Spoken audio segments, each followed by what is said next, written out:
Well, I'm Russ Milheim from the Direct. Thank you for talking to me today about Rings of Power. My pleasure. I just want to jump in, go right to 206. A big episode for you. Uh, what was going through Muriel's mind as she stepped up to take Elendil's place? My goodness. Many things. And obviously in order to sort of get to that moment, we kind of have a few other scenes that precede it that I think really sort of capture the matter at hand. And, when Lloyd and I got the scripts and sort of went off and sort of talked amongst ourselves about what was important to us, what we wanted to sort of represent or convey, we had a lot of conversations about the idea of faith, and not necessarily religious faith, more about, conviction in your beliefs, and what happens when you have blind faith sort of butting up against what you know in your heart is wrong, what your gut and your instincts say, this does not sit right with me. And it goes without saying that once Pharazon is in charge and he has his sort of minions going across the land on dismantling things, the idea that that is just meant to be the natural order of things and we are just supposed to go along and act like this is okay when this is wrong. That is sort of for Elendil, that idea of like, how can I say that this is something that I can kind of align myself with when this is disgusting, this is distasteful, this is wrong. My heart, my soul, I know that this is not right. And initially for Miriel, because she understands that potentially Pharazon's leadership has changed the course of Numenor's fate. We're not seeing the wave in the Palantir, or Elendil doesn't see that. So perhaps this is what's meant to be. She's trying to make that justification. And for him, it's like, no, you can't tell me that. I can't actually believe that. Yeah. And so, what is really lovely is it goes from sort of his sense of conviction to the point where he's willing to sort of sacrifice himself, to the reverse, where she steps in his place to say, I believe that through my faith, through my belief, what's meant to be is meant to be. And I'm going to be the one, not just for you, but really for the greater good, that I'm going to face this test and have faith that it's going to work out as it's meant to. So really it is about a test of their faiths. Having said that, can you be okay with someone saying, well, I'm going to sacrifice myself for the greater good, when it's like, but I don't want to lose you. I can't lose you. I can't wrap my head around the idea that it's going to be worth it for you to sacrifice yourself for this concept, for this belief. So there were a lot of conversations that, like I said, Lloyd and I had, and with the showrunners, because this was sort of the path that they sort of crafted for us. But it was really about, well, what's this about? Well, what is this about? Sort of thematically, so that the payoff of her, sort of stepping in and facing this sea monster was not just about a personal triumph, but it was really about that whole idea, that whole conversation about, your morals and your beliefs and all those things that resonate for me personally, but I think are things that kind of connect to the real world. So that in, on the large canvas of this fantasy epic, we are still tying it into the sort of the most human of, you know, feelings and themes and things that people think about in their own life. So I know that's all very heady ideas for ultimately Miriel facing a sea monster. But like I said, I think in order for there to be a payoff, you've got to kind of look at what precedes it, what is sort of motivating her to sort of do this in the first place. Do you think that she expected to die? Like she thought that was it for sure? I think that she was at peace with her decision. So if it meant that she wasn't going to make it, then that meant that Okay. it was I love it. It meant that that was ultimately going to be for the greater good. And her concern, again, is not selfishly for herself. It's really about it's for Numenor. It's for her people. And so she's thinking about Numenor, Elendil, and less about herself. It's less about a selfish, sort of reasoning. Now, having said that, I'm sure she wants to be triumphant and that she wants to get out. I don't think she wants to sort of have her last moment be, down the throat of a sea monster. So I think in order for it to be dramatically interesting, there has to be the little kernel of doubt, Yeah. you know, as she sort of descends down the stairs and wades into the water. There has to be doubt, there has to be fear, but there's also conviction and serenity around the decision. I don't think it would be about backing out and changing her mind and going, oh, sorry, guys. Maybe not. Yeah. By the end of 206, it seems pretty clear that there is something more behind your relationship to Elendil. Is there love brewing there, or can you kind of explain the nature of your relationship with him as it stands at the end of 206? Well, I think that Lloyd and I definitely were aware that there were things between the lines, things that weren't necessarily scripted or set out or decided, but we felt like these are going to be two people that have bonded through an intensive experience. They charge into Middle Earth, they lose an epic battle. We believe he's lost his son in that battle through that decision of going into battle. And they have this shared love of Numenor and this shared trauma and something that bonds them. And out of all the people in Numenor at this stage, he's really the only person that Miriel can trust. She's really, pun intended, on an island of one, other than Elendil. He is now the person that, she has come to trust based on their shared experience. And I think that they have love and care and consideration for one another, but it is something that is more complex than just romantic love, right? There can be a love between people, and it is not necessarily about being a love interest, that there is something deeper there. There's something more profound. Um, and we sort of seized on that opportunity. It wasn't necessarily predetermined, but we felt like, yeah, there is something interesting here. And I think that the real moment where it kind of crosses into something is when they are sort of alone post coronation, post the chaos of the Palantir being revealed. And as they are in conversation about sort of what to do next, she puts a hand on his chest. And if you think about it, it's gone from sort of, Queen Regent, loyal subject, to a very sort of intimate gesture to sort of put your hand to somebody. Like, this is not how they have interacted in the past. And it is really sort of that moment of sort of a touch that kind of makes it clear that something has fundamentally shifted. It's Mhm. not necessarily something that they can just act on. And the reality is, like, look at what's going on in Numenor. Like, they don't really have time to kind of, explore their relationship. There is a sense of urgency around things. But I think that what you're picking up on and what other people are picking up on, we definitely understand that there is something there. So we It's will have to brewing. see.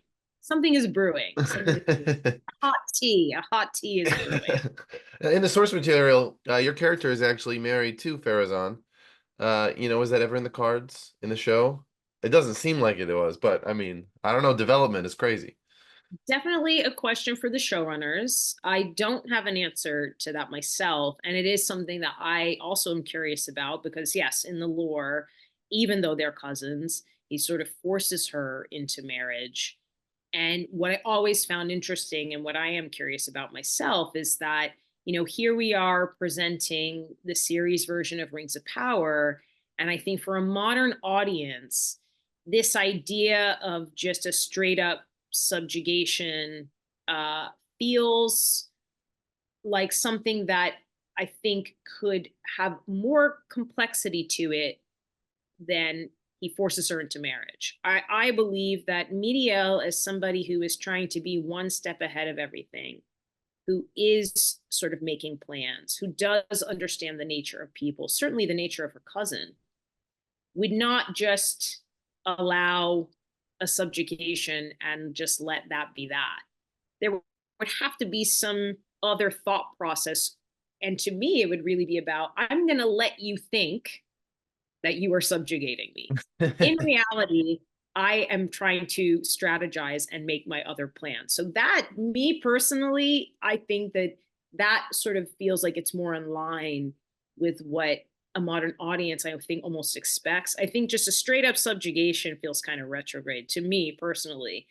But I don't know. I don't know what the future holds there, but it's clear that Pharazon is not just going to go quietly into the night and accept the results of the sea trial. That's not going to happen. Yeah, I can imagine. Yeah, that's not in the cards. Make any excuse he can.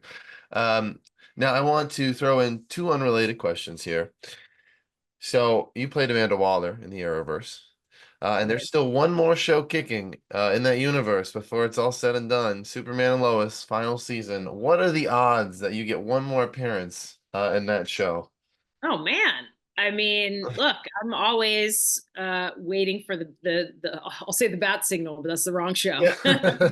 Um, yeah, I mean, if ever I got the call and the stars were aligned, I mean, it's still something that I get asked about, and I feel so privileged that I even ever got to portray amongst all the other actresses that are phenomenal Amanda Wallers. And my time on the show, I was always just happy to be there. I would literally get a call and, we're going to have you in this episode. And I would sort of come and do my thing. And I love that it still not only, holds all this goodwill, but I will be in some far flung destination on my travels in another country. And I still have people come up to me excitedly, like, oh my God, Amanda Waller, which speaks to sort of the Arrowverse's reach. Obviously, the comic books come first, but I think getting to be sort of part of that show in that particular moment, because I don't want to say the moment's past, but that felt like a very specific time for all of those shows to get to coexist, have crossover episodes. So yeah, when you find yourself in sort of the lucky situation of getting to be something that still holds up, I was just always happy to be there. So hey, you put it out into the universe. If I get the call, I'd be happy to go. Now you're gonna be in the upcoming The Accountant 2. Can you tease anything about the long-awaited the sequel? And do you know when fans might be able to see the first trailer for it? When are we gonna see what's up? Ooh, what I can tease. Well, here are some things I can say. Obviously, it's going to be coming out theatrically next April, so there is a little bit of a wait. Not sure about a trailer. I would love to see that myself, but I can say, because we filmed earlier this year, and I had one of the best experiences that I've ever had. I felt so fortunate because the first one was 8 years ago somehow. Yeah, which is crazy. I felt so fortunate not only to revisit this character and get to revisit a character 8 years later when she presumably has changed and I definitely have changed. But I got to reunite with all of the people that made the first one so great. So it's Gavin O'Connor, our same director, Bill Dubuque, our same writer, Ben Affleck, John Bernthal, J.K. Simmons, so many people that are coming together. And this time around, I get to actually share screen time with Ben and John because I did not work with them in the first movie. I got to see them here and there in passing. So I was super excited when I read the script and saw what the story was going to be, that I was going to get to work alongside those guys. And like I said, just revisit a story that there is so much goodwill for that movie. I get stopped all the time. It's still playing on airplanes or on Netflix or on cable. It's had this longevity. And I think that the new puzzle, so to speak, the mystery that we have for the sequel, I think is really going to blow people away. So I am stoked and waiting the same way you're waiting for that trailer. I am also waiting for that. So hopefully it's soon. Yeah, I want to jump back to Rings of Power It's with a fun. loaded question. Why is Muriel, in your own words, why is your character, the better leader for Numenor? What makes her the choice? I don't think that's loaded at all. I think Miriel is a force for good. And at the end of the day, here we are in season two, evil is being unleashed. And this is, in a lot of ways, a battle of good versus evil. Now, there are murky shades of gray in there. And I think this season does a really good job, certainly for the more nefarious characters, of trying to explain why they are the way they are. It's not necessarily a justification of their actions, but I guess it gives audiences an understanding, some insight into their thought process, evil, however evil it may be. But I ultimately think that Miriel's moral compass and what she is attempting to sort of do, which is try to save Numenor from calamity. Uh, when she looks into the Palantir in season one, it becomes that question of, is this inevitable, or is there something I can do to change this outcome? Because what's interesting about the Palantir, even though we don't have rings just yet, we don't have the rings things going on in Numenor, the Palantir is equally powerful, and it's less a crystal ball and it's more like something that you kind of have to interpret. So it's like flashes of vision, and you don't necessarily know, what is a literal situation. But certainly I think for her, it's like, whether it's an inevitability or not, it's certainly worth doing everything in your power to try to change the outcome. And I suppose whenever I've done press with Tristan, who plays Pharazon, whenever I hear him talk about his justifications for Pharazon, he's so slick that when he's talking, I'm like, he's making some pretty compelling arguments himself. I'm not gonna lie. But I think what they share is a deep sense of conviction and a deep love of Numenor. They both believe that their way is the way forward. Mhm. But as we see, when, Pharazon and his son Kemen and his baddies start kind of going throughout Numenor, it's ugly, it's vicious, it doesn't feel like the changes that they want to make are coming from some, good place. It feels as ugly as it looks. So I think, Team Miriel for the future of Numenor. Even though unfortunately it's gonna at a certain point certainly be out of her hands, if we know kind of what the end of Numenor's story is, then that it is unfortunately a tragic outcome, no matter who the leader is. Now, final question for you. Assuming, yeah, we haven't heard about a season three yet, so I wanted to, I gotta ask, have you heard anything about a season three? But then also for you and your character, what are you most excited to explore with her in future seasons, assuming they, come our way? But look, if you hear about a season three, then I'll let let me you. know. Yeah, I mean, I think that obviously in the canon, in the sort of the story continues. It goes without saying. And we hope to continue and tell as much as we can tell. But my hope, knowing that Numenor does have a sort of tragic end, is that all of the people who are fighting the good fight, um, if you're going to go down swinging, would be Go. one thing, I think. And I think there is something very poignant about, again, really sort of um, staying true to not just who you are, but true to your beliefs. I think that, for Miriel, for Elendil, for what they're navigating, it's really about what it is you're ultimately fighting for. And I think in general for season two, as dark as it has turned, as much evil as we are kind of exploring and has been unleashed across Middle Earth, I think for the audience, they have to feel like these characters are all fighting for something and going towards something, no matter what their sort of end point may be.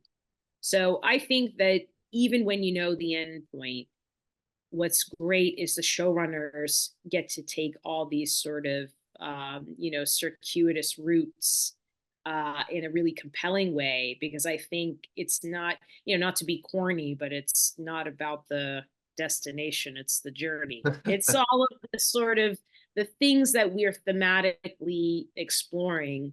And like I said, for Numenor in particular, the thing again resonating with me is just sort of, again, the blind faith versus the your heart, your soul, your sort of moral fiber, what is right to you, right and wrong. So yeah, I am hopeful that we just keep getting to tell this story. And in the meantime, it's taken us a while to get season two out into the world, and it's been really exciting to just see people engaging with it, enjoying it, connecting with it. And I myself have not seen the last two episodes. I am actually saving that. I'm waiting. The sort of the end of this season, we use the word epic all the time, overuse it in a lot of ways, but truly, I think everybody's in for a treat. I'm being very I've seen seven. I haven't seen eight yet. Yeah, I'm waiting. I want to see it on like a bigger screen. So, when we get the episodes in advance, we've got like a watermark, and it's like a little, it's harder to get swept away. So I'm like, no, I'm going to save the last two episodes for the proper sound system, the big screen. And yeah, just hopeful that we get to sort of keep telling this story. Well, thank you for talking to me about the show. I look forward to seeing how season two ends. I'm sure your character and your city has a nice, happy ending. Uh, Sure. but yeah, well, thank you again. Thank you very much.